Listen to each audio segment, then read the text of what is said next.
Welcome, everyone, to the Marketing Accountability Council's Reality Check, the semi-regular podcast. Omar Oakes joining us. Moni's in the house, Jay's in the house, Jessica, the normal Mac cohort. Omar, where are you located right now? I'm in London, where we're kind of ahead of you. We're in the future, 5 hours. So I won't tell you what happens. You have a Substack called Adverse Reactions.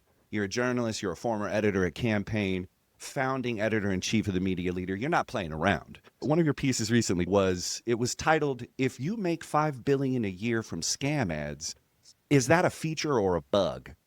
Well, let's just get into this. It's a sharp critique of platform economics, fraud at scale. And I wanted to bring you on to just bring us into this. Why did you write that piece? What's the core argument? Our argument is scam ads aren't a bug in Meta's system. They're an output of it. It's depressingly unsurprising, I suppose. I've been reporting on this industry for well over a decade now. And a stat like $5 billion in scam revenue should be shocking. It's actually the logical result of these platforms where they've been built on loose verification, monopoly power, and very low corporate governance.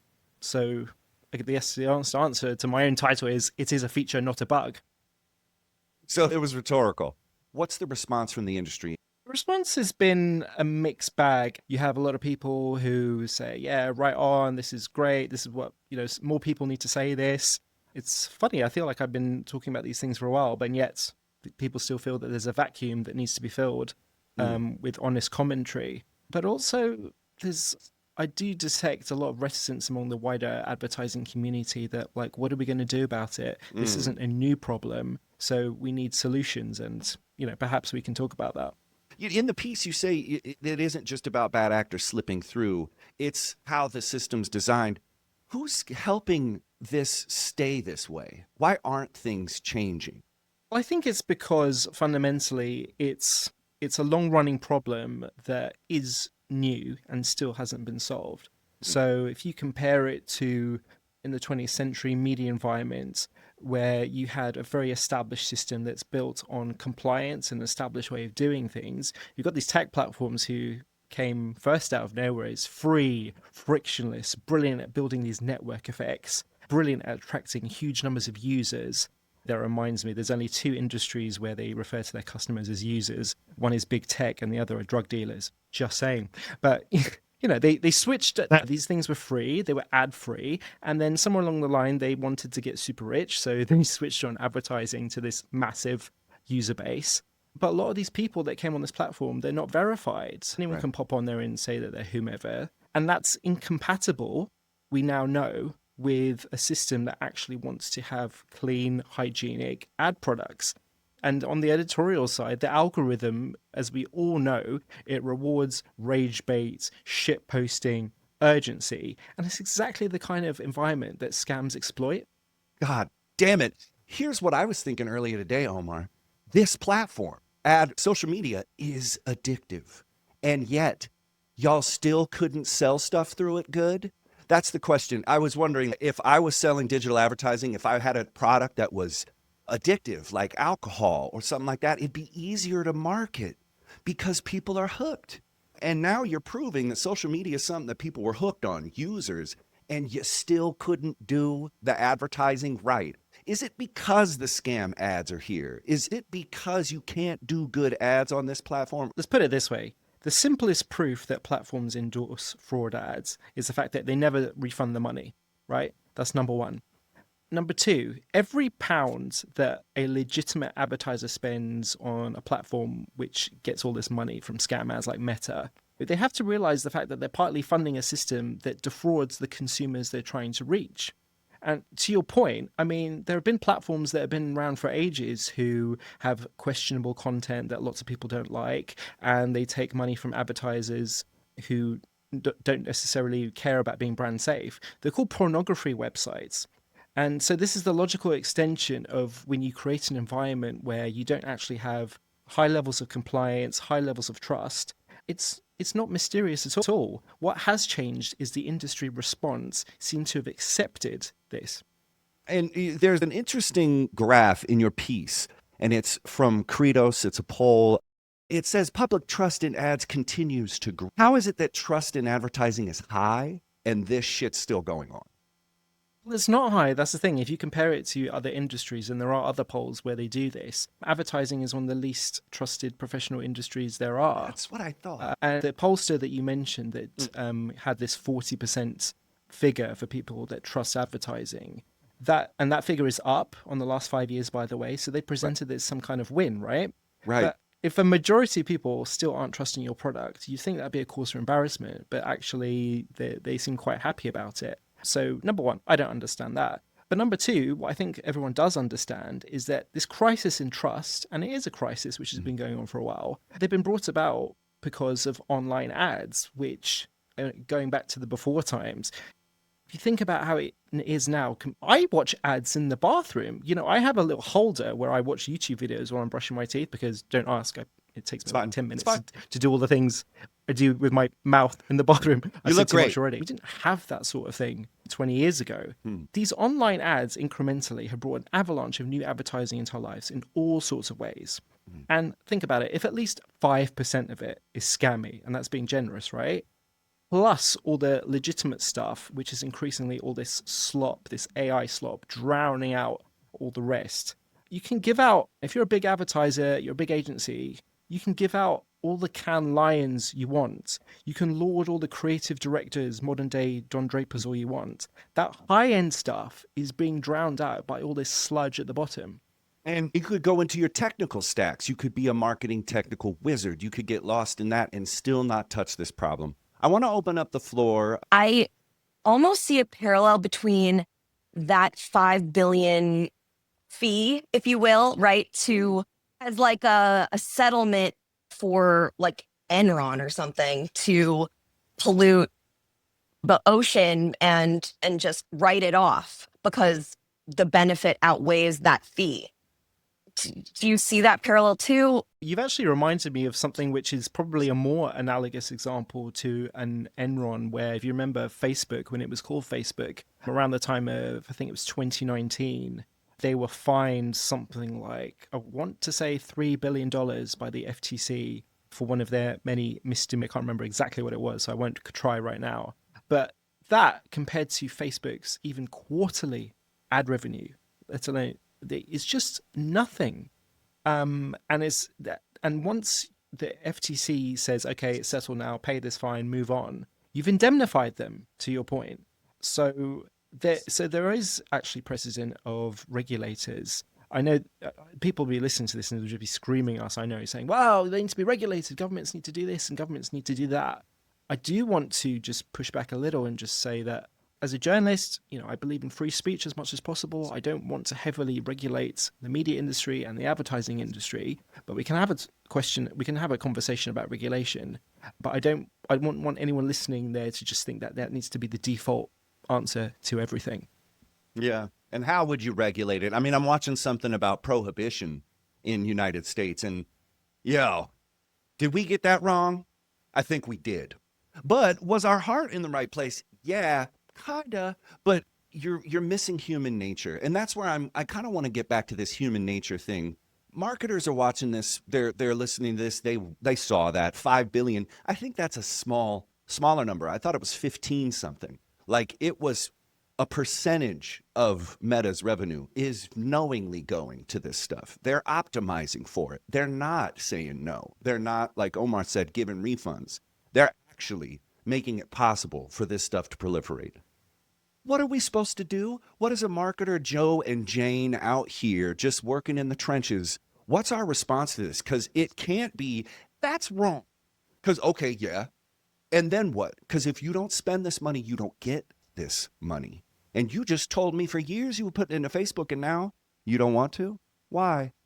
You know what I mean? So talk to those people out there that are like, oh, man, this is a known problem. What should I do? Omar, I'm not telling you to tell them, but I'm telling you, what's your advice? So my advice will change depending on who Joe and Jane, the marketers, are. As it should. Let's say that Joe is your big FMCG marketer, the one that's kind of winning awards at Cannes Lions and spending millions and millions of dollars on media every year, right? You have no excuse. You either work with an agency, or is increasingly happening nowadays, you're working with a big in-house media team. You're actually planning and buying media yourself to an extent. You're working directly with influencers, all kind of interesting things happening. But that means that you have more accountability yourself. So for example, if you're working with an agency, don't just when you have an audit and you look at your media spend and just say, oh, well, we can get a great deal. The agency says we can get a great deal, but 5% discount on all Instagram and Facebook advertising next year. Don't just say, oh, yeah, that's great. Because your CFO would like to hear that. Actually Right. demand, what am I actually getting for this money? How are we measuring effectiveness? What value am I getting? Actually embrace what everybody nods along when you say at a conference, a marketing conference, and says that, well, advertising isn't a cost, it's an investment in sales. Well, okay, how is this actually adding value to my business? And number one, that's what they should be doing. Nice. So that's the conversation with Joe. Jane, let's say that she is a regional advertiser, she's a startup, she's buying this stuff herself, right? She's not involved in this conversation. She's not listening to podcasts, probably, with all due respect.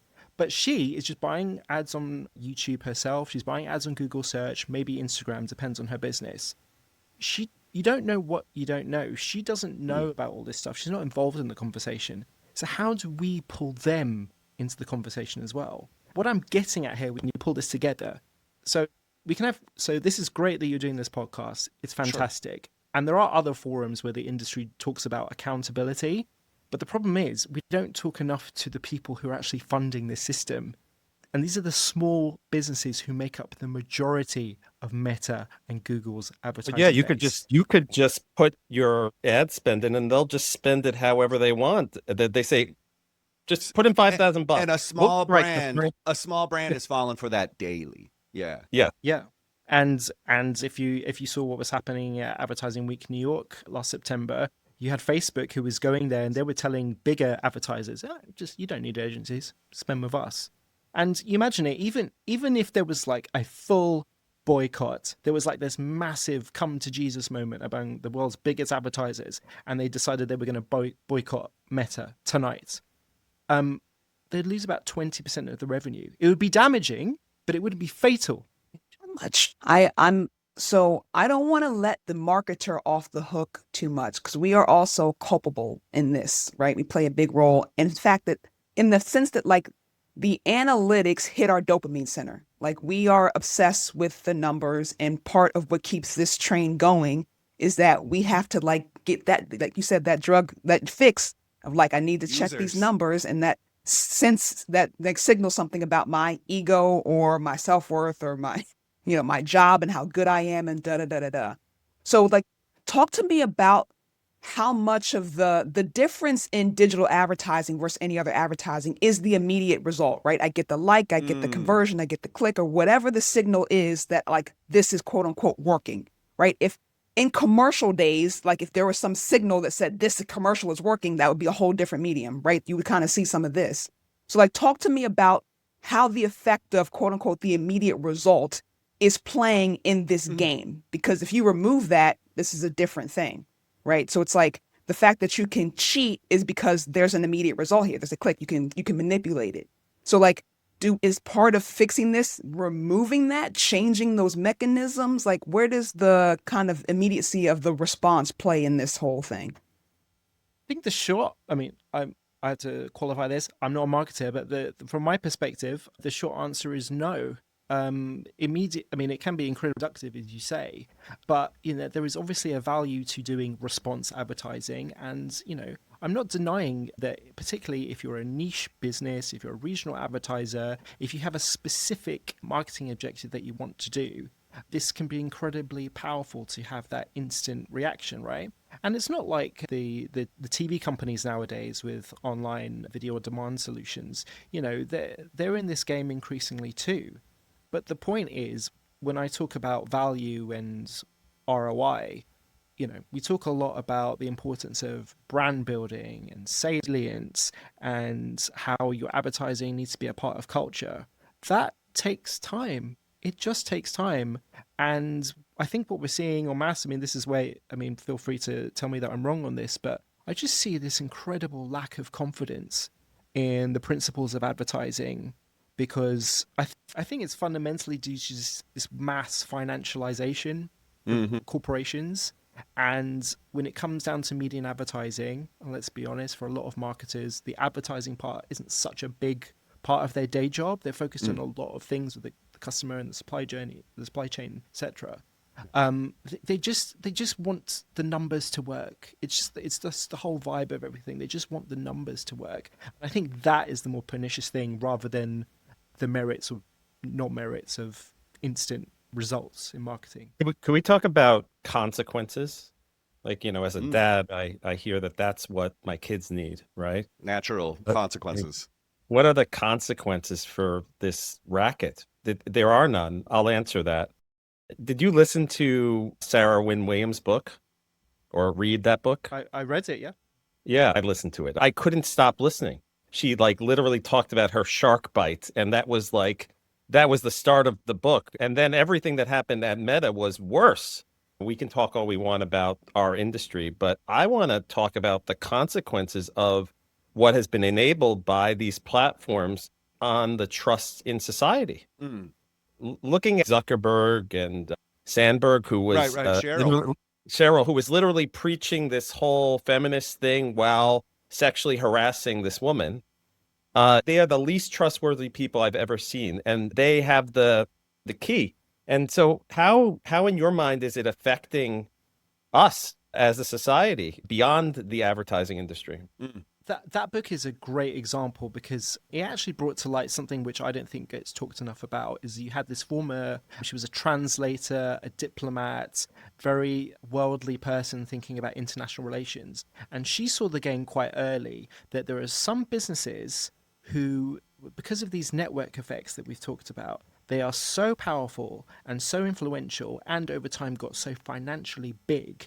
Facebook's at a market cap now, which makes it a medium-sized nation in terms of GDP. These are hugely influential companies that just have enormous influence. And when we talk about, you say that, oh, nothing's going to happen. It's because they're huge and they have incredible lobbying power.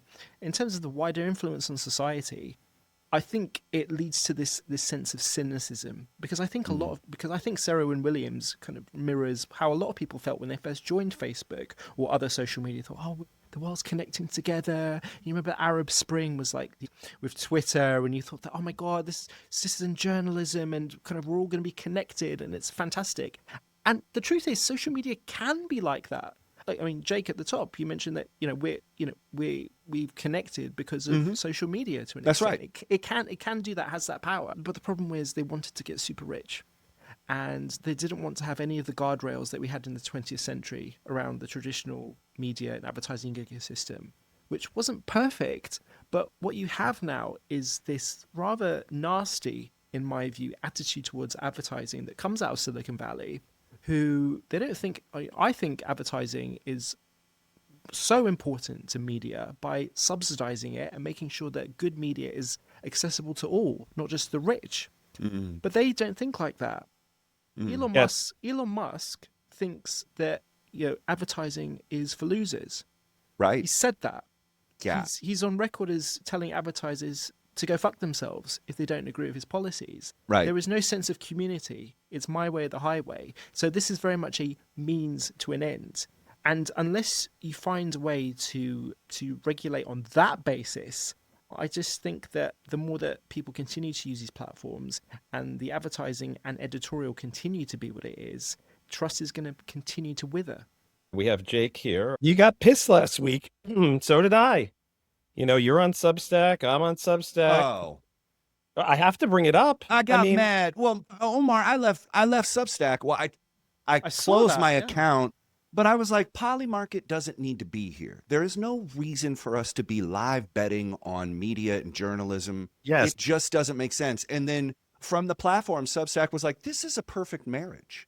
Like, yes, markets say exist where media exists. And I was okay, we were so upset about Facebook and all that stuff we just talked about for the first 25 minutes of this thing. Then we all left to go to Substack. We felt that this was our home. We felt that it was different. We felt that it was better. I love the tools. I love the fact that I'm not bombarded with ads. I love the fact that all these journalists left all these other platforms and came here.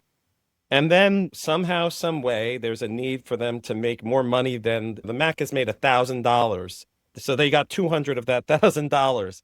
Okay, great. I'm really proud of us for being in the top 100 business publications on Substack. Great. And we worked really hard for that, but that's not going to fund a whole business that was going to keep on getting funding. So then they make an announcement like this, and it makes us all want to throw up in our mouth. And not only us. I'm talking about like think about people like Jim Acosta, who came to this platform, or Aaron Parnas, or Terry Moran, any of these. Moran. Like, you don't want that, right? Or do they? I mean, that's the thing. Omar, I mean, if they want that, I'll question them. Well, Omar, get us into this, because I wanted to talk about AI agents, and then I think the Polymarket Kalshi shit should be discussed too. What's your thoughts on this, man? Like, why are we gambling on everything and having a horrible time? It depends what you want. I mean, personally, I'm newly on Substack, and I don't have any ambitions to, I keep it free. So I'm not going with a paywall. I'm not going to follow someone like Paul Krugman, who left the New York Times to go on Substack, and by all accounts, he's a multi-millionaire just from his Substack revenue. He's doing incredibly well. But it's like all digital media. There's a handful of people like that with every platform. Right. And the truth is, and no one wants to talk about it, but you have to be at the right place and the right time with all of these platforms. Do you remember when TikTok first came along? Everyone's like, oh, TikTok is amazing because, it's all about the content and you don't need to have a big network. And it's great. Well, that's because the algorithm promotes certain people to make them stars. YouTube did it, TikTok did it, Substack does it. I know people personally who Substack approached to say, yeah, you should join Substack. And then they get heavily promoted once they're on there. That's what they all do. Substack, unfortunately, and I wrote about this as well recently, where I was actually writing about ChatGPT taking ads. But the same thing will happen with Substack, because to your point, Jay, it's the enshittification, the Cory Doctorow thing, isn't it? They all do it. We just, as content creators, we have to be mindful of platforms, be very clear about what we want from them, and not get sucked into the game of, as you say, Jake, gambling. You just said they hate advertisers, but all of them need us. What a sick relationship. Like, you make us hate ourselves because we make your businesses possible, and we make our lives worse because you want us to. Like, advertisers used to spend time thinking about going visiting, getting into the minds of the consumers, and now it's like, shit out 200 versions of this thing and put the rock in one of them and send it. And that isn't quite what the thing was. They hate advertisers. They don't respect us, but they need us. We are core to their business model. How do we break up this toxic relationship? We are so much better than them, Omar. Well, but the crazy thing is that the industry in the before times didn't think like that at all. We're incredibly, we celebrated, we still do, we celebrate great advertising. And we recognize that advertising was part of culture. Everyone, and the thing about trust is that people often get confused about this. They conflate advertising's job of persuading people to buy stuff that you don't necessarily need to buy versus actually ripping off people. There's a huge world of difference to a brands like Red Bull, and they have this long-running slogan saying Red Bull gives you wings, and these kind of ads that literally give you wings. Obviously, it doesn't do that. It's a terrible drink that no one should drink. Bad. It's a caffeinated drink, right? There's a huge difference between that, seen on TV by millions of people, gets talked about, it lives in culture, it becomes a thing, versus these nasty AI-generated crypto bro things which seem to be targeted to me for probably obvious demographic reasons. And only I see it in the privacy of my own phone, and it's all kind of scurrilous. And this is what I mean. This is the difference between having advertising, which is part of our culture, and advertising, which is in the dark corners of the internet. And I think advertising was a part of our culture. And I think advertising is now culture, because everybody's advertising themselves. Everybody's marketing themselves. I'm a brand. You're a brand. We're a brand. Have you read this Citrini research piece that everyone's talking about, the death of ads, just because the last real brand affiliated choice a person's going to make is which agent to rely on? That's I know this is kind of the antithesis, but you said AI, and then I thought, let's get his opinion on, Please. this, which I'm sure you do have one. Yeah. Um, AI agents in advertising. There was actually a piece that of research that WPP Media put out last week, which I think, from what you're saying, dovetails with a similar thing, except they were talking about how they were going to add value in this system. But the problem with that is that you're essentially giving up the fight when it comes to saying that artificial intelligence is at the same level as human intelligence. And I come back to the point about brand building and salience. If you're just saying that the robot is going to determine what products are good, because in the past a lot of online reviews and consumer reviews that AI is reading, those were the good things in the past, it doesn't update what's actually happening in culture and how tastes are changing.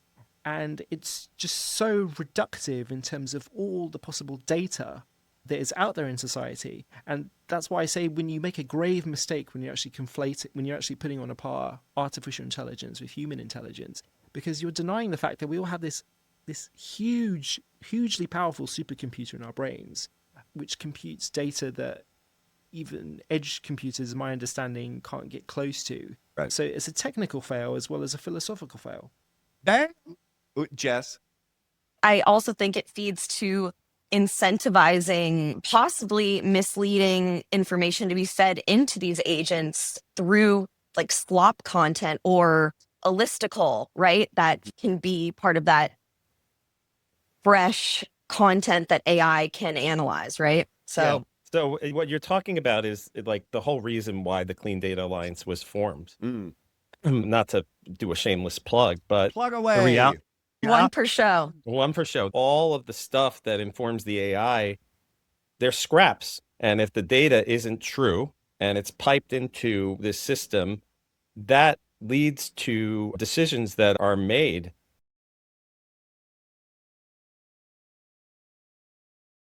Jay, what you just said is like Omar's article it's a feature, not a bug, that there are scam ads in these things. And so if you're about to build a new technical utopia and it's based on this previous right now, what we're dealing with, guess what you're headed towards? Unless you have a serious plan on how to avoid it. And guess what they don't? They have a plan on how to make it more complicated. They have a plan Make on more how to money. make it more abstracted. Oh, there's a new data layer we just added. This is the data that isn't like the data, but it's a data. And you're like, And then we just get taken on a road. Omar, just give us some sense. As you were speaking, you were saying it's fixed. Your view in a correlative LLM is fixed. It's only based on what their training data is. What I love about journalism is you update the training data of culture. Your processes of looking at the thing and saying, hey, new information here. Let's just update our training thing, and this is how our culture can think. Getting rid of journalism is cutting off our ability to feed new information in. So what we're trying to do, what I want you to help us, how can we think like you do? When you approach a thing, you're not coming at it with this is how I think. You're a journalist. You're saying, I have an idea, but let me look at some of this. And do you find that your journalistic ability to perceive the world helps you not get so frustrated and overwhelmed? Or are you just as overwhelmed as us? Of course I'm overwhelmed. I think that the great thing about journalism and why I love it as a career, is because it's all about the art and the science of asking questions. Always ask questions. I actually read a book last year that was from the 1980s. You can't get it on Kindle, but it's called The Creative Attitude, and it was actually by a computer scientist, and it was like the really early days of developing AI. Nice. And a lot of kind of the prompts, as they called them then, that they were using was actually refining the art of asking questions, which I suppose is analogous to today, where, you know, if you want to use these AI tools well, it's all about the prompting, right?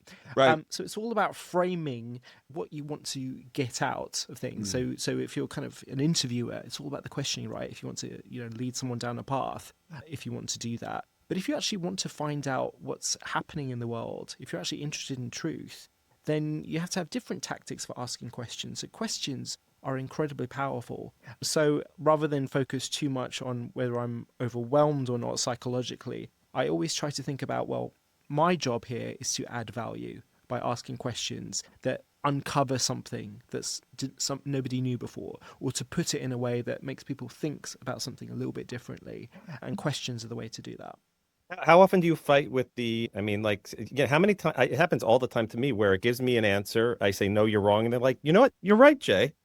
I guess we can call that sycophancy, but truthfully, I think what you bring up is interesting, because if these platforms are going to be successful, if there's a smart user that is well informed and the AI feeds it bullshit, you could ask better questions to get to the result you want to, right? Isn't that the same as journalism, or is that different? No. I don't. It's not, of course, because Well, the because AI... what you're interfacing with is training data. It isn't live anything. Right, So- right. But what I'm saying though is that I don't accept the first thing that comes back. I think a lot of the world does. Yeah. So yeah. Yeah. That's what I mean. That's kind of like always my struggle, Yeah. doing the ethical thing and giving people what they Right. want. And sometimes I feel like we come into these conversations assuming the audience is the victim and not a willing participant. And I think that may be sometimes a dangerous assumption that, like, they want to fight against these things. Do they? Because again, it's like they're getting value out of this too. They're getting the dopamine hits, they're getting the results, they're getting the attention, the brand. Like, that's a hard thing to let go of. And some of this is unconscious and some of this is conscious awareness. And like, sometimes I feel like if these companies change today, if Meta changed right now, everyone's gonna be like, yay? Maybe like, no, bring that. That's a great observation, Really Moni. good. You are really, really great. Thank you for fire. We're on fire right now. Yeah. No, I mean, Sycophantic. I'm sort of I'm trying to be sycophantic, because that's what happens, because all these people want to be loved, they want to be agreed with. I do too. But the truth is that the world isn't that. You know what? But that's a point, though, Omar, that you might be able to talk to. People just want to read what they want to agree with. I'm very rarely going to find my way, into a them feed. Purposefully jump into an imposing opinion or group. It's Who does crazy. that? But so, Omar, is that one of your tips? Are you aware of all the sides, or do you find that some of those sides are obviously scammed? And like, what's your thought on like balance? Is there such a thing? I mean, that's not a new thing. For hundreds of years, literally, we've had newspapers who know what their readers want to read. They tailor their content accordingly. I mean, one of the most egregious examples of that is when newspapers back political candidates for office. I just think it's obscene. No respected publication should be going as far as doing that. But they do it because they want to signal to readers that, this is we're red team, we're blue team, etc., etc. So, number one, that's not new. Number two, the big difference is it comes down to accountability once again. So, using newspapers again, an example, you have an editor, you have an editorial team, you actually have faces who could be held accountable for bad decisions. An editor could get the sack for making a mistake or defrauding people. But it's not like that so much nowadays with online environments and these performative people who pop up on YouTube. And it's a grift to get advertising revenue. And because shitposting sells, it does. And that's the issue that we face when it comes down to balance. I take a quite libertarian view on that personally. I think that people should read whatever they want to read. You should censor content. I don't want a government or a regulator telling me as a thinking human being what I should be reading and not reading. If somebody wants to make an argument that the world is flat, that might be quite interesting. Let's have a look at it. And it's up to me to, again, ask questions and decide whether that's bullshit or not. But I think the flip side of that is we need those fraudsters and charlatans which populate the online universe. They need to be held accountable. Yeah. And it's awareness, it's discernment, it's bringing new voices into your feed like we're doing here on the Marketing Accountability Council Reality Check.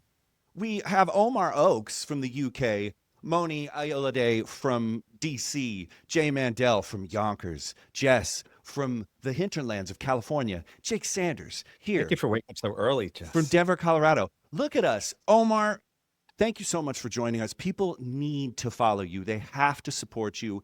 How can they connect with you and learn more about you online? Thank you so much. You can keep up with what I'm doing on my Substack Adverse Reactions, which is at omaroakes.substack.com, or just, despite all its many imperfections, Google is a wonderful platform and you can just search Omar Oakes on there.